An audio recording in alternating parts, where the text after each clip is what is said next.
I press the little button on her digital voice recorder, and the first thing I notice is the static hiss of an almost empty room. It's nighttime, or at least the recorder says so by that tiny red light. Her voice, Linda's voice, flows through the speakers. At first, it's just a murmur, almost a whisper, as if she's talking to herself in the dark. The words are calm, detached, like she's describing a memory she's no longer part of. It feels cold, that indifference in her tone, like she's already 1,000 miles away from me. I keep listening. The curtains in our living room are drawn, and the only illumination is coming from the blinking screen on the wall, footage playing silently of her art studio, or maybe just some old recording she left behind. Shadows flicker, distorting the room. My heart thuds in my chest. I'm alone with my thoughts, with the residue of her voice recorded weeks ago. And in that hush, with the slow swirl of darkness, my own reflection stares back at me from the black TV screen. I don't recognize the man I see there anymore. Her words cut through the static. I'm not sure if he even sees me, she says. Sometimes I think I'm invisible, except to James. Her voice lowers. It trembles once but regains composure. She continues, I know it's wrong, but I can't stop. A faint, breathy laugh. Then she whispers his name, almost reverent, and the recording ends with a click. My stomach drops. This is it. The truth she left behind, whether by accident or design. I found this voice recorder in her bag earlier tonight, a bag she tossed into the corner of our bedroom when she rushed off to meet a friend. That excuse, that lie, I suppose I always knew. But hearing her say it out loud, admitting it in her own words, I know it's wrong, but I can't stop, hits me like a hollow-point bullet. Trust, that was our bond once. Now it's a weapon pointed at my chest, and I'm not sure who's pulling the trigger, her or me. I shut my eyes, and time collapses. I remember the first time Linda told me she loved me. Back in Texas, on that bright summer day when we thought the world was an endless horizon. Now the horizon's gone dark, and I'm left in a living room that smells of stale coffee and old regrets. It's so quiet that I can hear my heart banging against my rib cage. My pride, my dignity, my sense of self, everything is in free fall. Trust is a weapon, I think, because once you've handed it over, someone can use it to slash right through you. And she just did. I flip on another recording. This one's a video on her camera. A small beep, the mechanical whir, and I see Linda's face up close.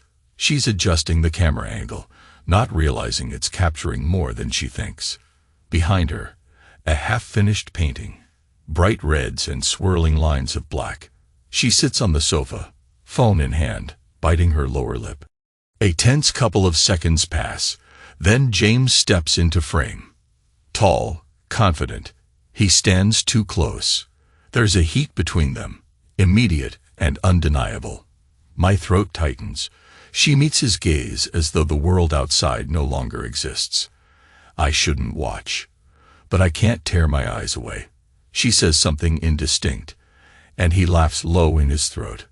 Then their voices escalate, not in anger but in desire. It's there, the flicker of limbs, the rustle of clothing, the caught breath. My body goes numb. I see his hand trace her cheek. She leans in. Their silhouettes merge. The camera is angled in a way that I don't get every detail, but it's enough, far more than enough. The unspoken physicality, the moan that escapes her lips, the shift of their bodies pressed together. My wife, intimately wrapped in another man's arms. James, she murmurs. That single word, said with such longing, cracks me open. My head throbs. This is it. The undeniable. The act. Betrayal in living color.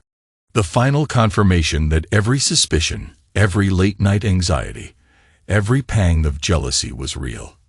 I stop the video, unable to see more.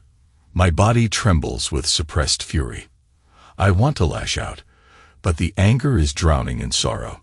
Psychological destruction. That's what this is. She stabbed my mind and my heart, and now I'm bleeding out in silence. I'm not sure how long I sit there in the dark, the static from the recorder still humming near my ear.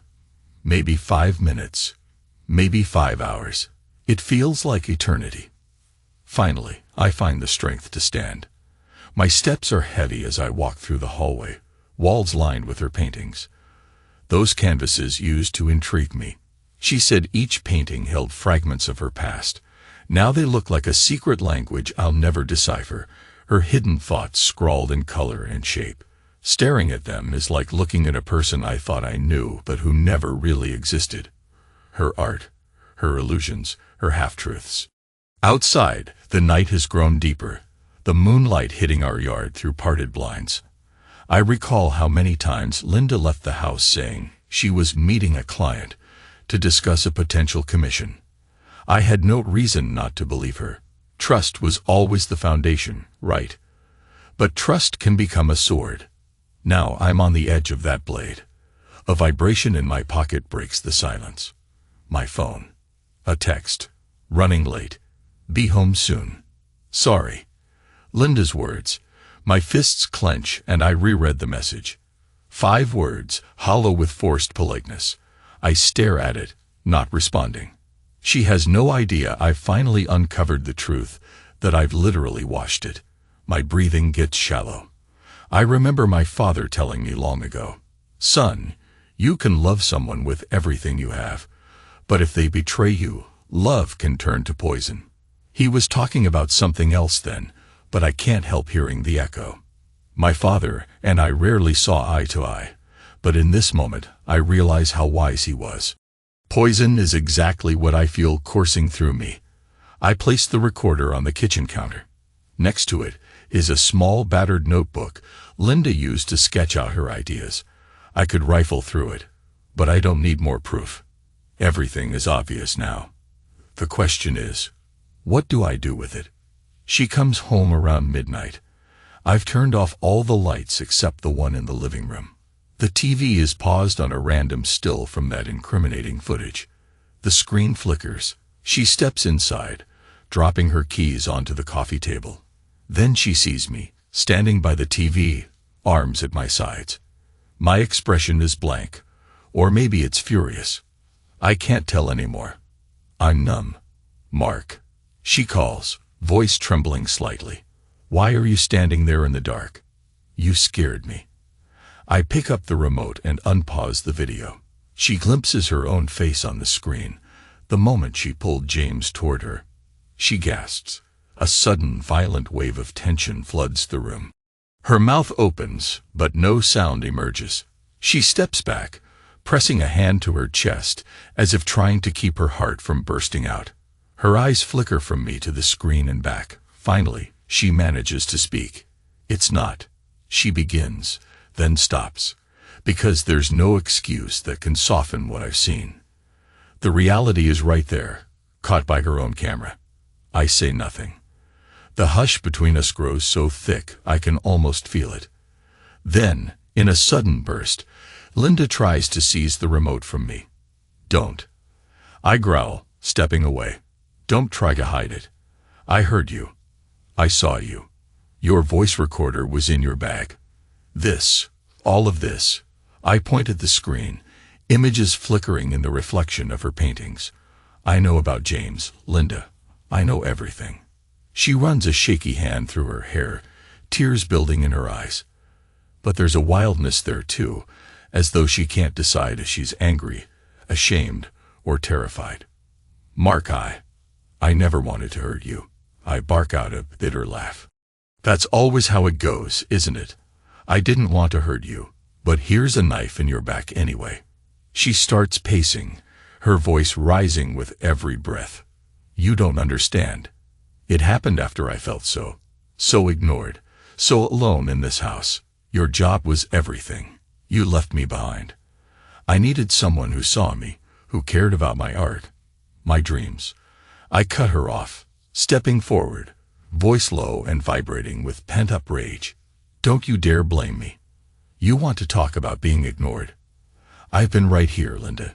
Day after day, I asked how your paintings were going, tried to support your classes, tried to keep us afloat. I work to give you this life, and you repay me by God, I can't even say it. I can't stand looking at that video. She clenches her fists. Don't think it was easy for me either, Mark. You think I'd wanted to sneak around. Do you know how guilty I felt every night, lying beside you? She's shouting now, tears streaming. But James was. I was drawn to him. I can't explain it. My anger surges. Something snaps in me, a tether that was holding me in check. You can't explain it. Fine. Let me show you how I explain it. I stomp to the kitchen, snatch the voice recorder, and fling it onto the floor in front of her. Here. Listen to yourself. That's you, Linda, telling the world you know it's wrong, but can't stop. She flinches at the sight of it hitting the floor. The plastic cracks, but the device remains in one piece. Mark, I'm sorry. I'm so sorry, she whispers, voice trembling. I don't buy the apology. Maybe part of me wants to collapse into her arms, to hear her say it was a mistake, to find some reason to believe her. But there's no reason left. Only betrayal. Burning, raw, in my gut. She tries to approach me, to lay a hand on my shoulder. I back away, almost stumbling over the coffee table. My body shakes with repressed fury. Stay back. I hiss, my voice low. I feel caged, cornered by grief and rage. If she touches me, I'm afraid I'll disintegrate. When the silence returns, we're both breathing hard. Her eyes dart around the room, searching for something to anchor her. Let me just explain. She pleads again. No, I say, sounding calmer than I feel. I can't listen to you right now. I pick up my jacket from the armchair. I need air. Where are you going? Her voice cracks. Out, I grunt, storming toward the door. Before I leave, I pause, turning my head slightly. Don't be here when I get back. I don't want to see you. I slam the door behind me, stepping into the cool night. There's no relief out here either. The streetlights flicker on empty sidewalks, and a mocking hush fills the world. I walk aimlessly, not sure where I'm headed or how to piece myself back together. Time doesn't heal. It erases. That thought flits through my mind, and for the first time, I truly understand it. I'm losing everything that once defined me. Maybe it's not healing that I want. It's revenge or closure or something to seal the wound. I wander for hours. By the time the sky starts to lighten, my feet ache. I'm in some old industrial area near the train tracks, far from home. Dawn creeps over the battered buildings. I watch the sunlight glimmer on broken windows and wonder if that's a metaphor for me now. Shattered, sharp edges, no easy fix. I take out my phone to check the time. 5:23 a.m. Linda hasn't texted again. Good. I wasn't ready to read more excuses or pleas. Some distant part of me thinks about calling my younger brother Tom in Texas. But what would I say? Hey, man, guess what Linda did? The humiliation grips my throat. I can't face pity right now. Finally, I hail a cab. My voice is raspy as I give the driver my address. On the ride back, I imagine Linda might have left, or maybe she's waiting, determined to talk. I'm not sure which scenario scares me more. When I unlock the front door, the house is still. The living room lamp is off. The television is dead, but the memory of that video flickers in my mind. I flick on the light. The space is empty. Her bag, her coat, gone. She left. Did she pack a suitcase? Take her phone charger? None of that matters. She's not here. That's all that counts. I sink onto the couch.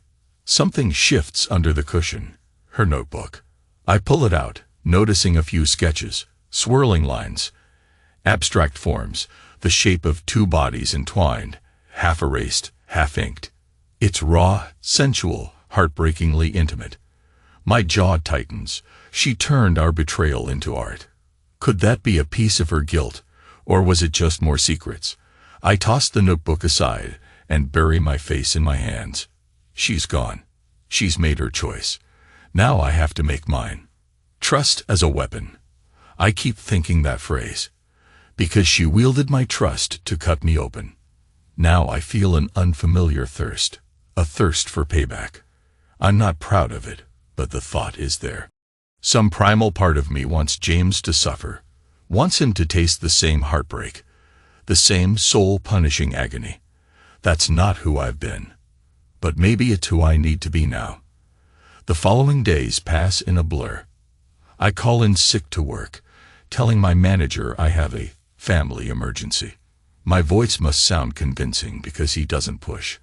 I spend hours in a mechanical trance, scouring old emails, phone records, and Linda's text messages from the cloud backup. I discover message after message. Flirtations, confessions, secret times and places. She used her phone to set up clandestine studio sessions, which were apparently covers for hotel meetups. The dates line up with nights I worked late or business trips I took. God, the scale of it. This isn't a single mistake. It's months of deception. That knowledge churns my stomach. My mind returns to trust as a weapon. She used everything I gave her to plan these rendezvous. I imagine James with that smug smile, stepping into those hotel lobbies, confident I'd never find out. A white-hot anger flares in my gut. When I'm not reading or rummaging through her digital footprints, I pace the house. Linda's paintings dominate the walls, each canvas mocking me with a swirl of color I no longer comprehend. Her presence lingers in every brushstroke. I want to rip them down, shred them, but I resist. Instead, I stare, feeling my blood boil. Then on the third day, I receive a text from an unknown number. Mark, it's me. We need to talk. Please. I tense. I recognize her style of writing, her punctuation. Linda. I don't answer. 10 minutes later, another text. I'll come by around 7. We can't just leave it like this. I stare at the phone, a storm raging inside me. She says we can't just leave it like this. But what's left to say? She made her decision. Or maybe it was James who made it for her. Another wave of fury surges. I don't respond. I just wait, letting the hours crawl by until the clock reads 6:59. My heart is pounding in my chest, adrenaline spiking. If she wants to come, let her. 7 o'clock sharp, the doorbell rings. I open the door. Linda stands there, eyes rimmed with dark circles, hair disheveled like she hasn't slept. She looks smaller, fragile. She tries a weak smile, but it fades when she sees my expression. Hi, she says, voice hesitant. Come in, I mutter. My voice is cold, but I can't muster anything else. She steps inside, hugging her arms. I close the door behind her and gesture toward the living room. She walks in, noticing the coffee table piled with her old sketches and notes I dug up. She grimaces. Mark, I never meant for this to. She starts, but I cut her off by placing a single finger to my lips. She falls silent. I don't want excuses, I say, my tone low and dangerous. If you have something meaningful to tell me, speak. Otherwise, leave. Her eyes fill with tears. She nods. I understand. I need you to know that it wasn't all a lie. We had good years, Mark. I still respect everything we built. I snap. Respect. You call this respect? I grab one of her sketches depicting 2 intertwined forms. You were sleeping with James while I was busting my back at work, while I was saving up, trying to help you get a bigger studio, and you talk to me about respect. She flinches. I never wanted to disrespect you. I was lost, Mark. I didn't know how to talk to you anymore. James listened. He understood my art. He gave me this spark of excitement, but I didn't plan to throw us away. I laughed bitterly. You sure? Because from where I stand, you threw us away the moment you let him touch you. Her expression crumples. I'm sorry, she repeats, voice trembling. I'm so sorry. I wish I could go back and fix it all. I wish. She presses a hand to her mouth to stop herself from sobbing. I stand there, arms folded. My chest is tight. I want to spit venom, to tell her how worthless her apologies are. But behind the anger, there's a profound sense of emptiness. I finally managed to say, "Tell me one thing. Is it still going on? Do you still see him?" She hesitates. That momentary pause is like a knife in my gut. Then she whispers, "Not since you found out." It's not the denial I hoped for. She didn't say, "No, it's over. I ended it," or "We ended it because we realized it was wrong." She said, "Not since you found out," implying that if I hadn't discovered it, it would still be happening. Another dagger to my heart. I turn away, raking a hand through my hair. "Why are you here, Linda?" I manage, voice raw. "Because I don't want you to hate me," she says desperately. "I don't want to lose you. Despite everything. I'm willing to do anything to make it right." My shoulders shake. "You can't make it right. You can't undo what you did. That's the thing about time. It doesn't heal. It erases. It's erased my trust in you. It's erased the life we had. Now there's nothing left." She tries to reach out for my arm again, but I step away. I feel caged, suffocated. My anger rises. "Don't touch me," I hiss. Tears stream down her face. "I'll leave if you want me to. But I just needed you to see that I'm not your enemy. I'm just a woman who messed up." "Get out," I say quietly, pointing to the door. "I can't do this right now." She wants to protest, but seeing the look in my eyes, she stops. With a shuddering breath, she nods. She walks to the door, hesitates, glances back like she wants to say something more. But I meet her gaze coldly, so she just slips out into the night. Alone again, I sink onto the couch. My entire body trembles with exhaustion. Her apology meant nothing, or maybe it meant everything. And I just can't forgive. That thirst for revenge hasn't subsided. I realize I don't just want Linda to hurt. I want James to feel the consequences of stepping into my life and taking what wasn't his. The next day, I find James's business card among Linda's art materials. He'd given it to her for some gallery event. My mind is whirring. My heart pounds. For a moment, I wrestle with the moral ramifications. Should I confront him? Should I break his face, or do something more subtle? Trust as a weapon. He used Linda's trust in me to slip into my blind side. Now maybe I'll use something of his to break him. I'm not proud of the thoughts swirling in my mind, but the desire is there. I do a little research, open a new tab on my laptop, type in his name. I find photos of him, next to his large-scale modern pieces, in high-end galleries, corporate commissions. He's making a name for himself. There's an upcoming exhibit next week, some swanky invitation-only affair in LA. I see the location, the time, the guest list. My jaw clenches. I can't help it. I decide to go, an uninvited guest, to see if I can deliver my own brand of retribution. The night of the event, I dress in a black suit that I rarely wear, used to be for big corporate gatherings. Now it feels like armor. I drive to the gallery, a sleek building with tinted glass walls. The city lights gleam off the windows. My stomach churns with adrenaline as I approach the entrance. Inside, the place is all polished floors and hushed voices. Well-dressed patrons mingle, sipping champagne while discussing the merits of each piece. On the walls, James's paintings hang in dramatic lighting. Bold colors, geometric lines. In each stroke, I imagine Linda's presence, her words that he understands her art. I fight the urge to tear them off the walls. I spot him near the center of the gallery, speaking animatedly to a group of potential buyers.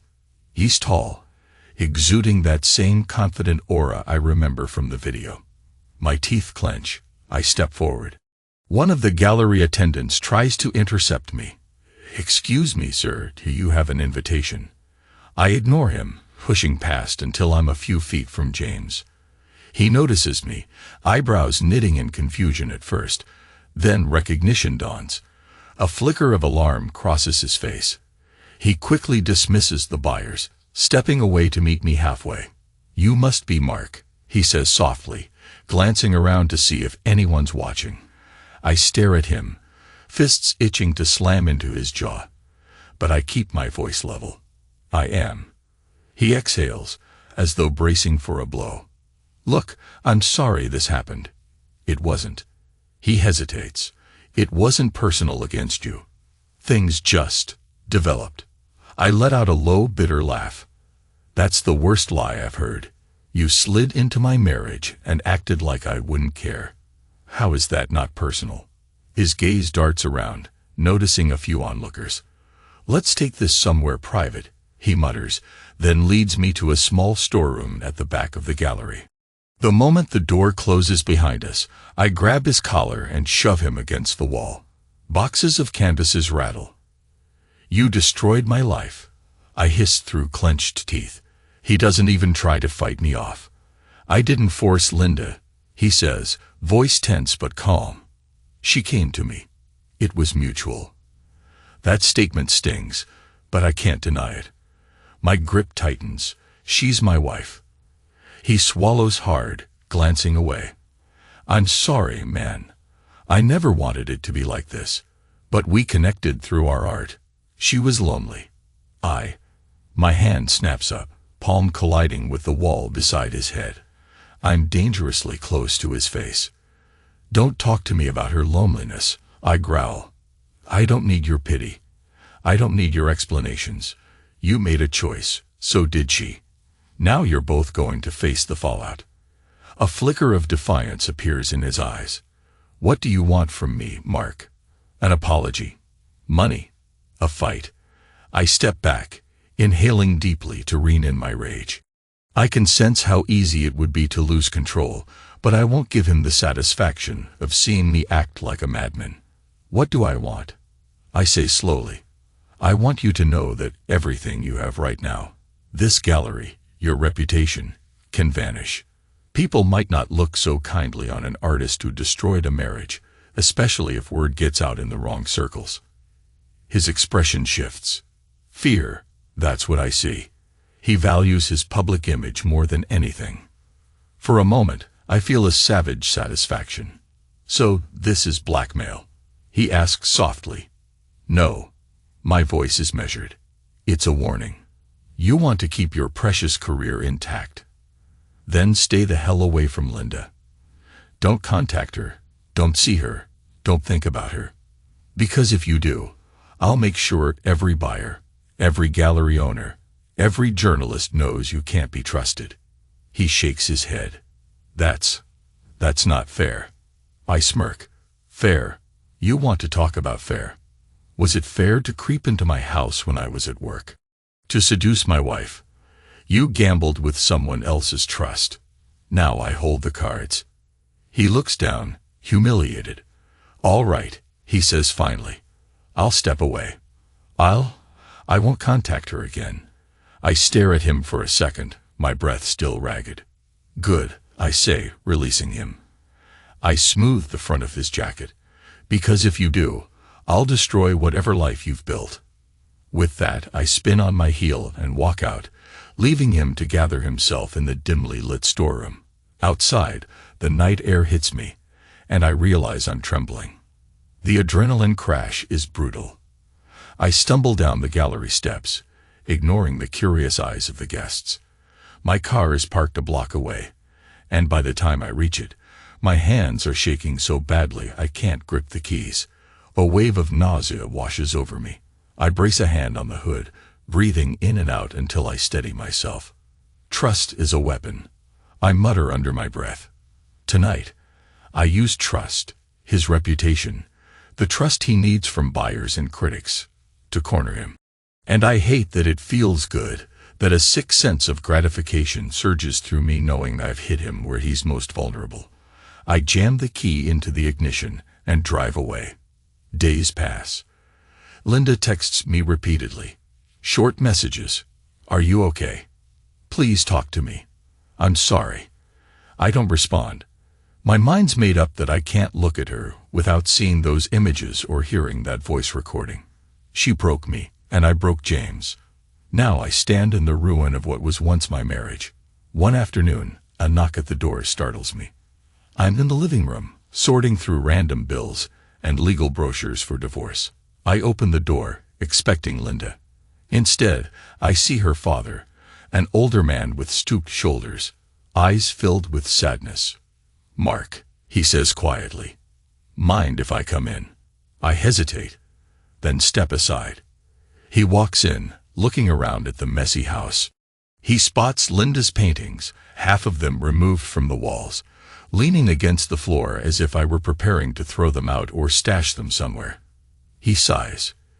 "You're hurting. I can see that." "Yeah," I say, not meeting his gaze. He stands there, fidgeting. "Linda told me about everything. I came to see if there's a chance. Chance you two can work it out. Or at least talk." My throat constricts. "I don't know," I admit.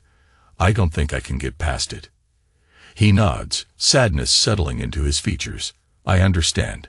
And if you can't, well, I guess I wanted you to know that no matter what, you've been like a son to me. I'm here for you." The sincerity in his voice makes my eyes sting. I quickly look away, focusing on a spot on the floor.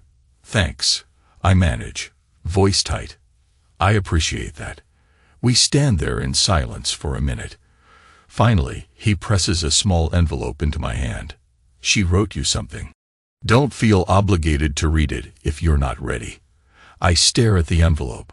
My name is written in Linda's elegant handwriting. I swallow.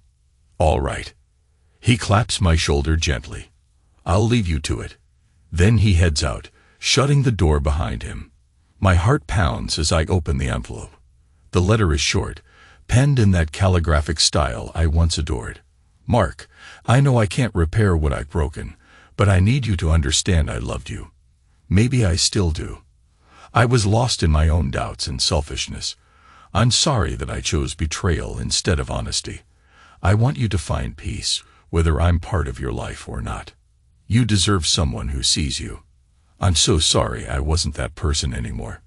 Linda, a single tear drops onto the page, smudging the ink. I fight back the urge to shred it, to crush it in my fists, but something stops me. My mind replays the day we first met, how she smiled at me in that coffee shop so many years ago. Time doesn't heal, it erases. In this moment, I'm watching the erasure of all those memories we made together, and it hurts like nothing I felt before. I spend the next week in a sort of emotional limbo. I file for divorce quietly, not wanting a messy fight. I keep my head down at work, letting the routine distract me. Some nights, I almost call Linda, but I can't bring myself to do it. Then, one Saturday morning, I get a text from her. "I've moved out of state for a while to stay with my sister. I'm mailing you some paperwork. I'm sorry." She's gone. Just like that. A hollowness settles inside me. There's no dramatic last meeting, no final argument. She's just left California, leaving behind an empty studio and a house filled with her paintings. I gather her artwork over the next few days, not sure what to do with them. Finally, I decide to store them in a rental unit. As I carry the canvases out, I notice the painting she was working on when I first discovered the affair. Swirls of red and black. It's hauntingly beautiful, but also terrifying, like a window into her tortured psyche. I wrap it in plastic and set it aside. I think about James. I haven't heard from him again, and I suspect that was our unspoken agreement. He stays away, keeps Linda out of his life, and in return, I keep his image intact. I wonder if that's truly a form of revenge, or if it's just me trying to put a lid on the chaos. Either way, it's done. Weeks pass. Months, maybe. Hard to keep track. I live on autopilot, functioning at work, returning to an empty house. The phone is silent now. No Linda, no texts. My mind loops around the same question. Where did my life go? I stop in front of one of her older paintings left hanging on the dining room wall. A cluster of shapes, half human, half shadow, staring with blank eyes. At first, I hate it. Then, slowly, a strange calm overtakes me. This is a piece of her, and maybe it's a piece of me too. Because we're both blank eyes now, drifting in different directions. Time doesn't heal, it erases, but maybe that's how we move on. Maybe we let the erasure wipe away the illusions, the lies, the heartbreak. And what remains is something new, a chance to fill the void with honesty, or at least acceptance. I close my eyes, feeling a heaviness lift, just a fraction. Maybe that's the first step toward reclaiming who I am. The final day of the settlement arrives.